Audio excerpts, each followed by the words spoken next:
Fatos e versões. O que vai impactar na sua vida agora no Café com Política. No Café com Política de hoje, a gente conversa mais uma vez com o professor e PhD em Ciência Política, Felipe Nunes, diretor da Quest Pesquisas, sempre nosso parceiro por aqui. Felipe, bom dia, bem-vindo, sempre um prazer ter você com a gente aqui. Prazer todo meu, bom dia a todo mundo. Rodrigo, prazer estar contigo hoje. Você está sozinho, cadê a Thalita? A Thalita, ela voltou de férias, mas ainda não está aqui totalmente presente. Breve ela está de volta fazendo home office. Você sempre trabalhando, hein, Rodrigo? Olha só, um beijo pra Thalita. É a vida, né? Ô Felipe, seguinte, pra gente começar o nosso bate-papo aqui. Eu vi uma entrevista sua e um artigo seu dizendo que o papel do centro nas eleições presidenciais do ano que vem precisa ser repensado. E você estabeleceu uma comparação que eu achei muito interessante, que eu queria trazer para os nossos ouvintes aqui, que os centristas, digamos assim, no Brasil precisavam aprender com o Big Brother Brasil. Parece que uma coisa não combina com a outra no primeiro momento, né? Quando a gente fala de política e de um reality show.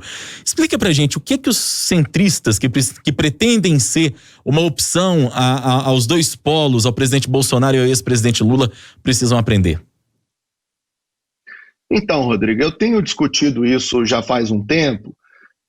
Na minha avaliação, a gente vive uma era nova, né, na política no mundo inteiro, não é só no Brasil, que é o que eu denomino de política da era pop, né? Em que as pessoas passaram a consumir conteúdos políticos não por conta do objeto da discussão em si, mas por conta do entretenimento que ele produz, tá? E é parecido com o Big Brother, né? O conteúdo do Big Brother em si tem pouca coisa relevante, né? Mas o entretenimento que ele produz, a atenção que ele chama, né, é o que marca essa grande audiência do sucesso que foi essa última e a anterior edição do programa, né? O que isso tem a ver com política? É que cada vez mais as pessoas estão buscando, né, esse conteúdo que a gente produz na cobertura da política, né, no dia a dia ali dos twitters, das disputas, das narrativas, por conta do entretenimento que ele pode gerar, por conta das lacrações, das polêmicas, das disputas. É isso, Rodrigo, que tem gerado audiência, né? Tanto lá no Big Brother foi esse ano, né? Foram as brigas, os posicionamentos, a audácia e a coragem de alguns participantes de entrar em discussões que nem eram suas, tal. E me parece que na política é assim também. Não à toa, hoje, a gente tem essa polarização tão bem definida, né? Lula e Bolsonaro conseguem protagonizar polêmicas muito claras, né? Eles dialogam em debates, e aí eu digo eles, mas os seus seguidores, né, os seus fã-clubes fazem a mesma coisa, de uma maneira muito espontânea. E isso chama a atenção, isso marca a audiência e isso coloca-os como protagonistas. O centro, em compensação, parece que não consegue até então se transformar no que eu chamo de um centro radical, né? Ou seja, um centro que é capaz de estabelecer marcos e posicionamentos em relação às disputas que estão colocadas, às polêmicas que estão colocadas, e com isso também chamar a atenção das pessoas. Esse, para mim, é um desafio que está colocado. Esse é o desafio da comunicação do centro, né? Conseguir sair do muro e entrar na disputa da política sem necessariamente ter posições extremas, mas apresentando uma posição clara e corajosa para a sociedade. Pois é, e até no esteio disso que você está falando, ô Felipe, a gente observa, sobretudo depois da volta do ex-presidente Lula ao cenário político, quando o STF o permitiu estar elegível novamente, que os nomes do centro, de certa maneira, começaram a desaparecer do noticiário.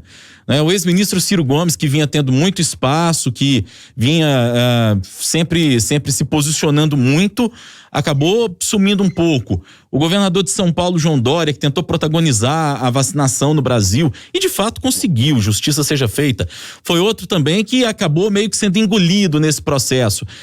A mesma coisa para Sérgio Moro, que há muito tempo já vinha curtindo um ostracismo político, digamos assim, depois da saída dele do governo, o apresentador Luciano Huck, enfim, e outros nomes que de alguma maneira se colocaram nesse processo. O sair do muro para quem é centro, o famoso isentão, é passar por onde? Qual que é o caminho que essa turma deve tentar passar por ele para conseguir ser notada pelo eleitorado no ano que vem? Rodrigo, e é importante dizer, né, você está se referindo aí à saída do noticiário de algumas personalidades. A gente aqui na Quest tem um monitoramento original, exclusivo, que a gente desenvolveu, que é o do índice de popularidade digital, e é expresso isso que você acabou de dizer, né? Foi só o STF dar liberdade de possibilidade de candidatura ao Lula que os outros nomes caem em popularidade imediatamente, as pessoas simplesmente ignoram, né? O caso do Ciro Gomes é muito interessante, ainda mais interessante, porque ele faz um movimento que é da contratação de um grande profissional de marketing político, que é o João Santana, mas que ainda não conseguiu dar tração do ponto de vista de visibilidade. O João já conseguiu dar conteúdo para o Ciro, né? Você vê claramente uma mudança de tom, uma mudança de postura. Mas distribuição não, ou seja, fazer aquele conteúdo chegar mais longe, isso ainda não foi alcançado pelo João. Aí você pergunta, professor, mas o que o centro tem que fazer? Acho que a primeira coisa que o centro tem que fazer é ser uma alternativa, né?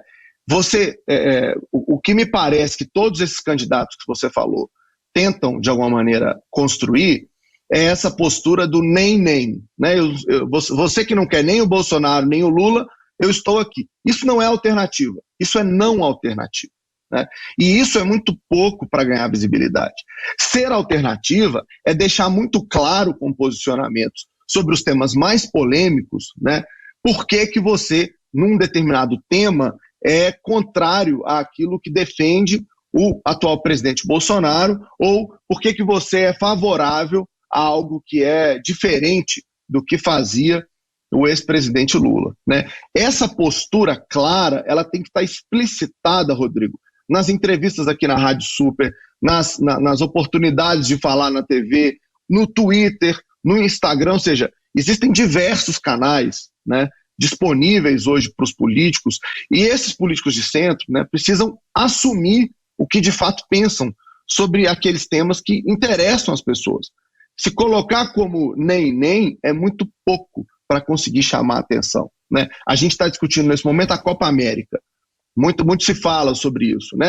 Tá certa a postura dos jogadores, o que o Tite quer com isso, e o Caboclo, e os políticos de centro estão ausentes desse debate, né? O Bolsonaro tem uma postura muito clara, o Lula se pronunciou, mesmo que de maneira estratégica, né? Colocando ali uma questão em relação ao Tite, e o centro disse o que sobre o assunto? Então, é esse, para mim, o grande desafio que está colocado. É ter coragem, Rodrigo, né, de enfrentar um dos lados, né, ou os dois lados, para construir aí uma alternativa que, para muitos, né, a gente tem feito algumas pesquisas em relação a isso, existe sim esse sentimento, né, de falar, olha, se tivesse uma outra alternativa, até eu gostaria de votar, embora hoje o Lula seja favorito nas pesquisas, na maioria das pesquisas, o Bolsonaro vem com uma queda real de popularidade, mas esse sentimento de não querer a disputa, ele está presente, e na minha avaliação o centro tem feito um péssimo trabalho, tanto de comunicação quanto de coordenação política. Só para completar o raciocínio, Rodrigo, enquanto houver um volume gigante de opções ao centro, enquanto houver vários candidatos, não existe opção nenhuma, né? O centro vai ter que, além de melhorar a sua postura política de comunicação, vai ter que encontrar uma forma de coordenar-se politicamente se quiser ter alguma chance. Do contrário, a minha aposta é que Lula e Bolsonaro protagonizarão uma eleição de polos, novamente, que é o que parece estar se desenhando. O nosso tempo aqui você sabe que é finito, mas a vontade de continuar batendo papo com você, ela é gigante aqui. E aí dá tempo ainda, Felipe, de fazer pelo menos mais uma pergunta aqui antes do nosso bate-pronto, que é justamente sobre esses dois polos, né? Nós vimos o governo, mais recentemente agora, com o agravamento da pandemia e com denúncias e mais denúncias, viver o seu pior momento, melhor dizendo, né? O governo Bolsonaro, com os índices de popularidade do presidente em queda, com a popularidade digital do presidente, que sempre foi um norte muito importante para o bolsonarismo, acabar entrando em queda também. E, ao mesmo tempo, vimos a popularidade digital do ex-presidente Lula ser catapultada a partir do momento que ele foi alçado novamente ao cenário político. tá muito cedo ainda para a gente fazer um prognóstico, ou essas pesquisas que são feitas e que a grande maioria delas tem mostrado um favoritismo do ex-presidente Lula, de fato tem que botar um sinal de alerta no bolsonarismo? Rodrigo, existe uma diferença clara entre cenário, né, prospectivo para frente, e retrato. O que essas pesquisas estão fazendo nesse momento é dando um retrato atual, na minha avaliação, verdadeiro, né? O presidente Bolsonaro vive o seu momento mais difícil. É assim nas mensurações, por exemplo, que aqui na Quest nós fazemos da popularidade digital ou da popularidade mensurada em pesquisa. Esses dois indicadores mostram essa tendência, embora patamares diferentes, aí dependendo de como os institutos trabalham, tá? Mas é real que esse é um momento complicado. Você tem aumento do desemprego, a inflação muito alta, as pessoas sem trabalho, né? Você tem o problema da vacinação, a questão da elevação do número de mortes. Acontece, Rodrigo, quando a gente faz análise prospectiva para a eleição, o cenário muda um pouco, porque eleição presidencial se resume ao que o James Carville chamou de economia estúpido. Dependendo de como a economia vai estar no ano que vem, a gente vai ter um resultado melhor ou pior. E aí eu vou dar dois elementos. O dólar hoje cai e a economia dá primeiros sinais de elevação. Ou seja, se esse cenário se confirmar e conseguir se transformar em percepção positiva de economia, o presidente Bolsonaro pode ter uma vantagem competitiva. Eu continuo achando que ele é um candidato muito forte, mesmo tendo, né, mesmo estando vivendo um cenário muito negativo nesse momento. É aquela teoria de que o brasileiro, sobretudo, vota com o bolso. Hora do bate-pronto. No Café com Política. Hora do bate-pronto. Você já é nosso sócio aqui, conhece, mas é sempre bom reforçar. Perguntas objetivas, respostas objetivas. Combinado, Felipe? Vamos lá. Para começar, Lula versus Bolsonaro. Polarização e esgarçamento social. O centro, como conquistar o eleitor? Precisa aprender com a Juliette e com o Gil. O Brasil dividido entre a direita e a esquerda. Uma tendência que não é só do Brasil, é do mundo.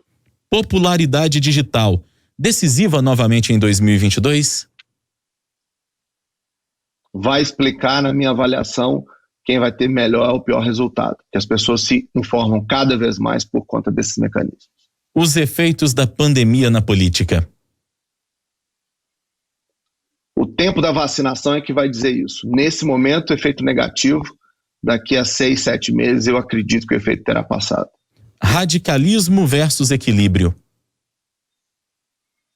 A política está buscando posicionamento das pessoas, radical ou moderado, o que o povo quer saber, o que os políticos têm a dizer de maneira autêntica e verdadeira.